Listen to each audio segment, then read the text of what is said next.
Hi everyone, welcome to Vab Fashion's YouTube channel. My name is Eunice. In this video, I'll be showing us the simplest way to make a corporate shirt. So if you're new to my channel or you're yet to subscribe, please kindly hit on the subscribe button to subscribe and also ensure to put on your notification bell so you get notified every time I upload a new video. So with that being said, let's get started. Thank you. The fabric I'll be using for this corporate shirt is a crepe fabric, and I have 1.5 yard for this project. So the first thing we're going to do is to fold our fabric over to start drafting the front. When folding the fabric, you want to put into consideration the biggest measurement you're working with. And here the biggest measurement I'm working with is the hip measurement, which is 38. 38 divided by 4, that will give me 9.5, plus 2 inches for my sewing allowance, and that's going to give me 11.5, and then plus 2 inches for the placket. That's going to give us about 13.5. So you want to make sure that you have up to 13.5 on fold, and you can see here that I have about 15 inches, which is okay. So I can just reduce it a little to have 14 inches, and that's fine. And take note that this part is folded. So I've gone ahead to draw the shoulder line at the beginning, and from the folded part, I'm marking the button placket of 2 inches. That's the button allowance.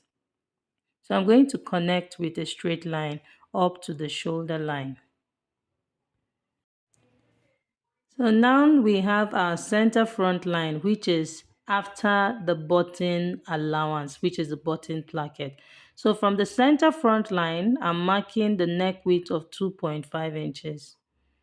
Next, I'm going to mark half of the shoulder measurement plus half inch for joining the sleeve, and which gave me 8 inches. So at this shoulder measurement, I'm going to come down by 1.5 inches to create the shoulder slant. I'll connect it to the neck width like this, and that's it. So next I'm going to enter the armhole measurement. The armhole measurement I'm working with is 7.5 inches. So from the slanted line, I'm marking 7.5 inches. Then next I'm going to reconfirm this 8 inches, which is the shoulder measurement, right? Half of the shoulder measurement plus half inch for joining the sleeve. This is for me to have a straight line. It is always important to do that so that you can connect with a straight line to the shoulder line. So I'm squaring out the chest line, which is also the armhole line. Then the next thing I'm going to do is to get the midpoint of the armhole measurement by folding my tape into two like this. At this midpoint, I'll go in by half of an inch. And then I'm going to connect this half inch to the shoulder tip. This measurement I'm doing right now is the back armhole measurement. So I'm drafting both the front and back on this front pattern. I hope we understand that. So I'm going to connect it to the shoulder tip like this. And then on the chest line, which is also the armhole line, I'm going to I'm going to mark quarter of the bust measurement on this chest line, and then I'll curve it to meet the half inch mark I have here. So now this is the back armhole. So to create the front armhole, still at the midpoint of the armhole, I'll go in by 3/4 of an inch, and then I'm also going to connect it to the shoulder tip, just like I did for the back. And then I'll curve it to meet the bust measurement on the chest line. So as you can see, we now have the front armhole and the back armhole. The next thing we're going to do now is to mark the waistline. From the shoulder line, I'm going to mark the waistline, which is 16 inches. And then next, I'm going to mark the full length of the blouse, of the shirt, sorry, and that's 25 inches plus 1 inch for hemming allowance. I'm going to use my ruler to straighten these lines. So I'll go ahead and enter all the measurements. So On the chest line, I'm going to mark quarter of the bust measurement plus 2 inches. On the waistline, I'm also going to mark quarter of the waist measurement plus 2 inches. Take note that my measurement is starting from the center front line. That's from this line I have here. Then the hip measurement, quarter of the hip measurement plus 2 inches. I'm going to connect the points. The next thing I'll be doing is to mark the neck depth, which is 2.5. I already have the neck width of 2.5. I'm going to use the armhole curve to connect it like this. So now we're done with the front. I'm going to go ahead and cut out this piece, but I'll be cutting on the back armhole, not on the front armhole yet, until we cut out the back before we can now cut on the front armhole. So I'm cutting out the shoulder slant. I'll cut out the neckline without cutting the area where I have the button placket. Take note of where I stopped. Can you see? So I didn't touch the button placket. This is because when you fold it, it's going to have a shortage. So it's better to leave it like that. You can always cut it out when you are done, or you press it and cut it out, whichever one that works for you. So now we want to draft the back. I folded my fabric to draft the back. The back does not have a button placket, or does not have button. We're not going to have buttons at the back. So I'm going to fold in this button placket like this. Just watch carefully what I'm doing. So now you can see that I'm placing the center front and the center back at the same level. Haven't folded in my button placket. So, and you can see that I have some space at the upper part, that's at the shoulder line. This is because the back is going to lay, that's the back shoulder is going to lay over in front. So I have a space there because I'll be going up at this shoulder slant by 2 inches. So just watch carefully what I'm doing. On the shoulder slant, I'm going up by 2 inches. Can you see that? So I'm going to use my straight ruler to connect it. You can see now I have a slanted line there of 2 inches, and then I'll connect it like this. So I'm just going to fold in this part, this button placket, so that it just gives way, so that I can have a straight line at this point. So now you can see we have our back shoulder, and then you can see that it's 2 inches I have here. You just want to make sure that everything is accurate. I'm marking a neck width of 2.5 inches like I did for the front, but the neck depth is 2 inches. That 2 inches I went up by at the back is the neck depth. So the next thing I'm going to do now is to cut out the back neckline and also cut on the back shoulder slant. So you see the back is that simple.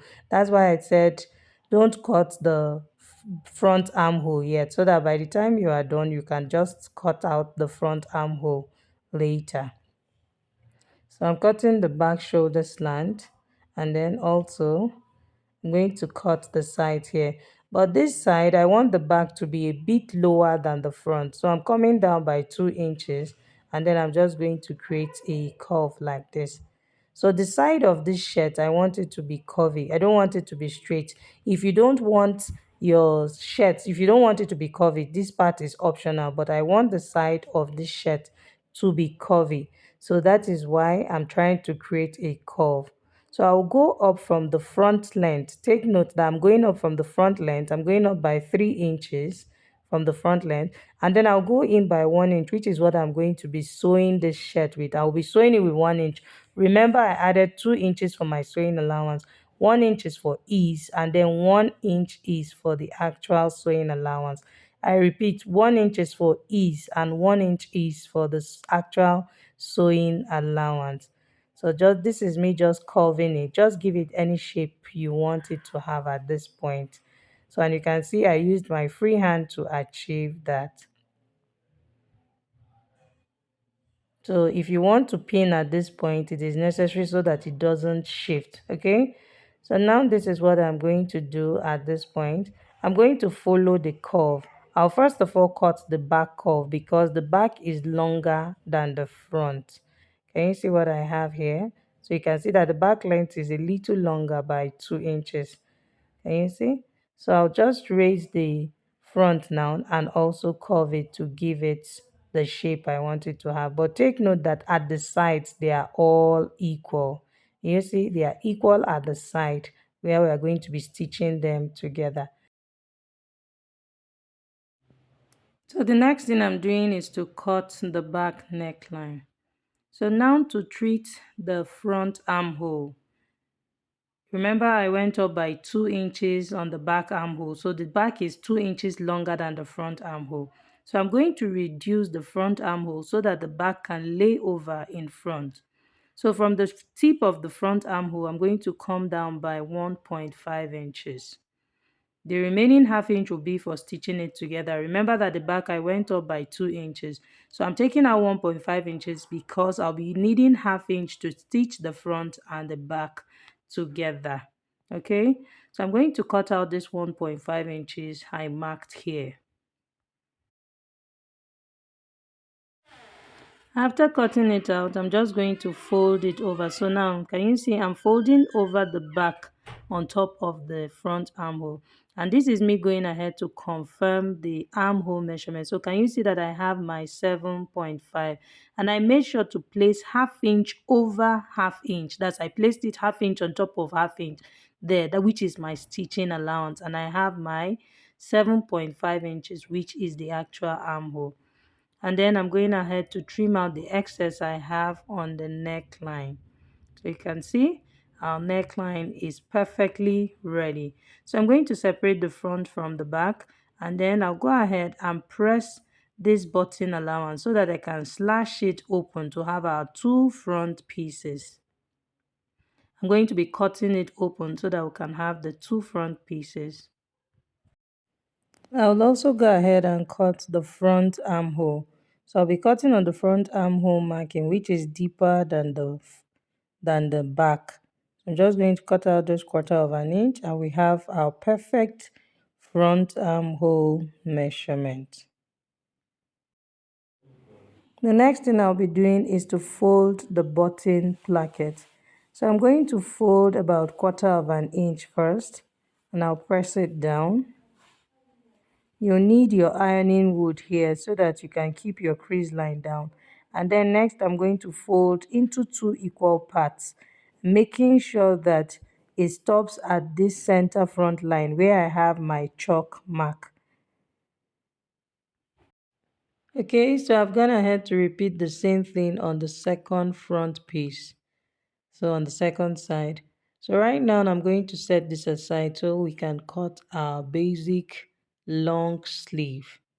So to cut the sleeve, I'm going to fold the fabric into 2 using the biggest measurement I'm working with, which is the armhole measurement. That's for the sleeve. The armhole measurement is 7.5 plus 2 inches for sewing allowance. That's 9.5 inches. So I'm going to make sure that I have 9.5 inches on fold. So the first thing I'm going to do is to mark the starting line. So from the starting line, I'm going to come down by the cap's height line, which is 3.5 inches. And this 3.5 inches line is the cap's height line. Next, I will come down by 13 inches from the starting point, which is the elbow measurement. And then the next thing I'm going to do is to come down by the length of the sleeve. That's the full length of the sleeve. This sleeve is going to have a cuff attached to the base, that's to the wrist area. So this length I'm using is the actual length of the sleeve because I want this sleeve is supposed to be long so that it comes a little below the wrist. So I've gone ahead to straighten my lines. Now on the cap's height line, I'm going to mark the armhole measurement, which is 7.5 inches. And I'm going to use a slanted line to connect it to the starting point of the sleeve. Having done that, I'm going to get the midpoint of the slanted line by placing my tape this way. So I'll fold it into 2 to get the midpoint of the starting line, of the slanted line, I beg your pardon. So now we have the midpoint. I'm just going to create an arc shape. This is just like going up by 1/2 inch on the slanted line. The regular way we draft our basic sleeve, and then I came down by 1/2 inch. Can you see the arc shape I have? So I just use my free hand to draft this sleeve. And then I'll go ahead and add my sewing allowance of 2 inches. On the round elbow measurement, half of the round elbow measurement is 5.6 inches rather, plus 2 inches.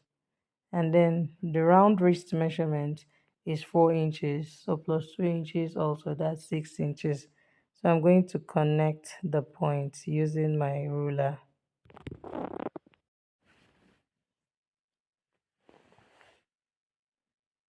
So I'm done drafting the basic sleeve. So all I need to do now is to cut out the sleeve. So this is now our basic long sleeve. So if you don't know how to draft a basic sleeve, this is a very simple way of drafting your basic sleeve and you are good to go. So you can see I just have one piece here. I'm going to place this on my fabric and cut the second sleeve. And I've done that already, you see. And I have the cuff I'll be sewing to it, which is like a band. This is it. I measured 3.5 inches on fold and I went ahead to fold in half inch. This half inch is what I'll be using to stitch it to the sleeve. So it is 3.5 inches on fold. So when you open it, that's 7 inches, and the width is the round wrist measurement of my client plus 1 inch. Her round wrist is 8 inches, so plus 1 inch, that's 9 inches for my side seam allowances. And then I went ahead to cut this strip. I placed my fabric on fold and I cut 1 inch. That's 1 inch on fold, and then the width, the length of the strip is 10 inches, and I have two. I'm going to be using this to create the placket on the sleeve opening. That's on the sleeve. So for this piece of fabric I'll be using to create the sleeve placket, I'm going ahead to fold half inch. Remember I said the fabric is 1 inch on fold. So when I fold half inch, it will leave me with half inch, okay? So, and then I'll fold half inch again this way. And then I'll go ahead and fold it into two. And you see, I'm taking my time to show us this part so that we can see it clearly. So you can see, I'm folding into two. I'm going to be using this piece of fabric to create the placket on the sleeve opening.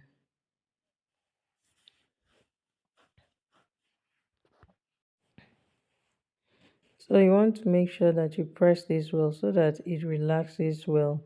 So I'm going to repeat the same thing for the second placket, and this is what we have. So now I'll bring in the basic sleeve and show us how to create the opening for the placket. You want to make sure that you're placing your sleeves right side facing right side. So having done that, from the side here, I'm going to mark my sewing allowance of 2 inches, and then I'll mark 1 inch. So from the side, I came in by 3 inches in total. Then I went up by 4 inches at this point where I have the 3 inches, and I'm going to slash this point open. So this is where I'm going to sew my placket. So to stitch the placket to the sleeve, I'll open up the placket, the half inch I folded. I'm going to pin it to the wrong side of the sleeve on this opening I created here. So I'm pinning that half inch to the wrong side of the sleeve. At this point where I have this sharp edge, you want to make sure that you open it well so that everything is flat and nice. You don't want to have any gathering around there. Can you see what it looks like on the right side? Don't have any gathering there. So I'll stitch it on the half inch, and then I'll flip it over to the right side like this, and then top stitch it. So after top stitching it, I'm going to repeat the same thing on the second sleeve also. So now for the shirt, I've joined the shoulders together. That's for both the front and back. And I've also gone ahead to stitch the button placket. So can you see what we have? Our shirt is coming out really beautiful. It's now time for me to cut out this excess that I have here. So you can see that our neckline is really small and perfect. This neckline will sit very well on the neck. You don't want your shirt to have this gaping neckline. You want it to sit well so that even if you're going to button the collar, everything will sit really nice and beautiful. and you can see how the back shoulder is laying over the front. Can see, let me measure this so that we can see. You can see that I have about 1.5 inches coming over to the front, and it's of course the same thing on the other side. So I'll bring in the sleeve so that I can show us what we have done with our placket. So this is our sleeve. I've stitched the placket, can you see?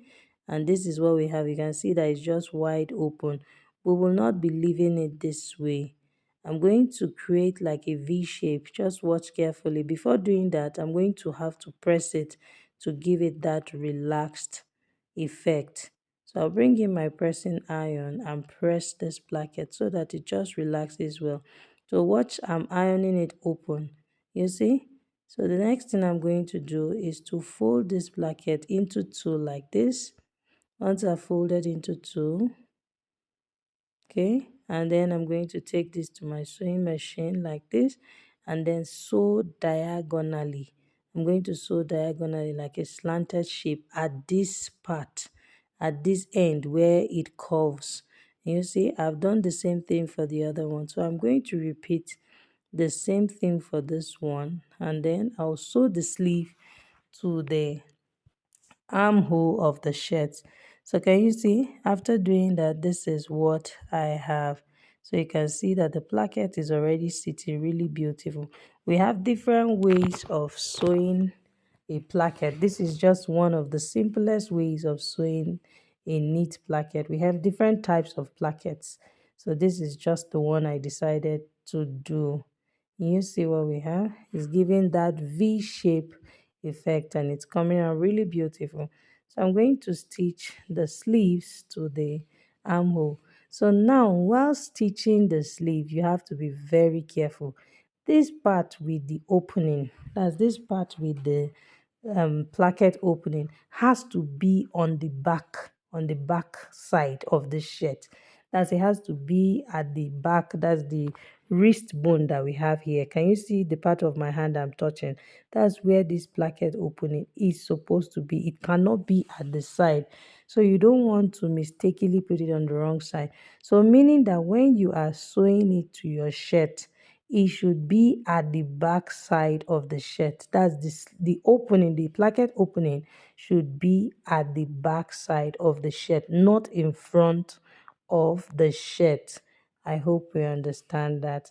So you can see now I'm taking this one to the other side, because that's this one now is for the other side, and then this one is for this side. Can you see? So this is the front of the shirt. So the part without the placket is the one that will be in front of this shirt. I hope we understand that. If you make the mistake, you have to take it off. No shirt has the button placket, or no shirt has the placket in front. It's always at the back. So next I'm going to go ahead and notch the center of the sleeve, and I'll also fold the armhole into two like this and notch the center as well. So after doing that, I'm going to open up the shirt like this, and then I'll place the sleeve, right side of the sleeve facing right side of the shirt. So take note that the part with the placket must be at the back side, please. Okay, so I'm going to pin the center against the center. I'll pin this and then I'll go and stitch it on 1/2 inch. I'm going to repeat the same thing on the second sleeve, and then I'll come back and show us how to fix the cuff to the sleeve. So I'm done stitching the sleeve to the armhole. I also went ahead to stitch the sides on 1 inch. That's, I shaped it on 1 inch, and then I hemmed the down part of the shirt. So now it's time for us to sew the cuff to the sleeve. You see, to place the cuff, I'm leaving 1/2 inch outwards. That's from the starting point of the opening I have on the wrist area. I left out 1/2 inch, which is going to be my seam allowance. Remember, I added 1 inch for the seam allowance, which the round wrist measurement is 8 inches, and I added 1 inch, so that gave me 9 inches so that I can have my sewing allowance. So I've pinned it all the way to this side. I opened up half inch. The half inch I folded in, that's the point I opened up, and I'm pinning on that half inch. So I'll take this to my sewing machine and stitch on this half inch mark. So after stitching on the half inch mark, I'm going to flip the cuff, right side of the cuff facing right side, and I'll stitch on this half inch that I left out here. I'll repeat the same thing on this side. I'll also stitch on this half inch I left out at this side here. I'll stitch on it. After doing that, I'm going to now flip it over and top stitch it. So you can see that I've done that already. I've stitched on the crease line, and then I went ahead to stitch this side, and I did the same thing on this side. So the next thing I'm going to do is to flip the cuff over to top stitch on the right side of the sleeve. So take note that everything I did was on the wrong side. So now I'm going to top stitch on the right side. So you want to make sure that you push out every part that's the push it out so that the cuff can be sharp. Okay, so I'm going to top stitch it really close to the tip of the cuff. So let me show us this one. You can see I've done this already, and this is what we have. So this is what the sleeve is going to look like. Can you see what the cuff looks like? So I'm going to repeat the same thing for this one, and I'll come back and show us what we have. So right now I'm done with that, and this is what we have. Our shirt is coming out really beautiful. The hem, everything is all nice and beautiful. So the last thing for us to do is to cut our collar, but we're not going to be doing that in this video. This video is already long, so I don't want it longer than necessary. In my next video, I'm going to show us how to cut and sew a perfect collar. So if you haven't subscribed, please make sure to do that, and also make sure you put on your notification bell so you get notified every time I upload a new video, and so that you get notified once I upload the color video. Thank you so much for watching. See you in my next video. Bye and stay safe.